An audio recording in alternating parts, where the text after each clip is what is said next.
Hi guys, my name is Heather. I'm a hygienist here with GuruNanda, and I'm gonna tell you guys my secret to keeping my night guard nice and clean. So it's not really a secret, but it's just my way. I keep my appliance nice and clean, and this method will work really well for you, especially if you don't want to have another gadget sitting on your counter. Typically for my patients, I recommend getting one of those ultrasonic bath or retainers or night guards or dentures, any appliance that goes in your mouth. But if you're like me and you don't want to have another gadget sitting on the counter, you can try this method. So imagine you just wake up in the morning, you have your night guard. All I do is take the peroxide-based foam cleanser and I squirt it into my night guard just like this. I let it sit for 2 to 5 minutes on the counter, usually on top of its case. Rinse it off after 5 minutes and let it air dry inside its case. My case has some holes in it, so make sure that, no moisture gets trapped in there. And then that's it. It's ready for the next night. That's it. That's all I do. I just rinse it, put the foam cleanser on it. This has peroxide in it, which will kill off any harmful bacteria. You want to make sure that you're keeping your appliances nice and clean so you don't incorporate any new bacteria in there. Now, if you want to go the extra step, you can also do this cleanser before putting your appliance back in, because this does have a nice mild mint flavor to it. It tastes really nice when you put your appliance back in your mouth. Now,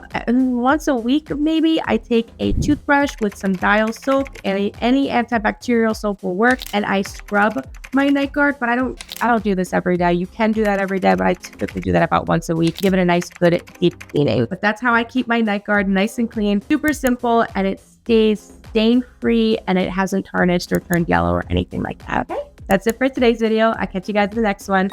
Bye.